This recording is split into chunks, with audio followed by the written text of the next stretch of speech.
Clínica Dental Riu, una clínica familiar. Atención personalizada en todo tipo de especialidades. Atendemos urgencias, financiación a medida. Ven a conocernos, estamos en la Plaza de las Palmeras, justo enfrente del Ayuntamiento. Y recuerda, la primera visita es totalmente gratuïta. Clínica Dental Riu, i somríe-le a la vida. Aquest matí la caserna de Martorell ha acollit la presentació oficial de la 11a edició del PAS, al Pont de les Arts Sonores, el festival d'estiu que omple de música i vida les nits de juliol a l'emblemàtic Pont del Diable. Diferent gent, per diferents públics, i amb l'ambició de generar aquestes nits d'estiu en el marc incomparable del Pont del Diable, en el que ens agrada passar aquests vespres i aquestes tardes i amb aquests concerts. Després d'11 anys de trajectòria, el PAS es consolida com una cita ineludible del calendari cultural del Baix Llobregat, amb una aposta clara per la qualitat artística, la gratuïtat i l'accessibilitat per a tots els públics. Enguany el festival tindrà lloc del 4 al 19 de juliol, repartit en 3 caps de setmana que oferiran una experiència única i un escenari patrimonial excepcional. I aquesta era una de les condicions sine qua non, és a dir, al fons, el marc era el Pont del Diable.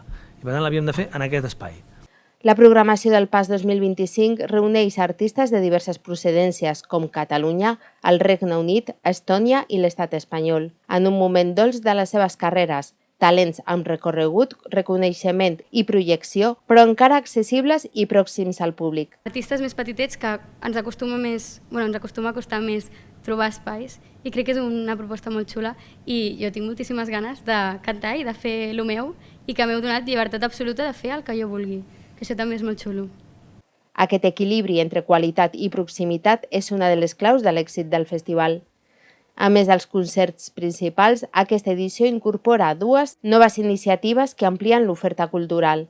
El PAS Música de Garatge, amb actuacions de petit format que donen visibilitat a joves propostes locals i es faran a l'espai de la Serradora, i el PAS Vespreig, amb sessions de DJs influents que amenitzaran el vespre dins l'espai gastronòmic. Serà un espai de música més tranquil, més sossegat, de petit format, i això jo crec que està molt bé sent el previ al Festival PAS, no? Pel que fa al públic infantil, el tradicional PAS petit es trasllada al setembre, per tal de garantir a la canalla un espai propi i adaptat fora del calendari estival.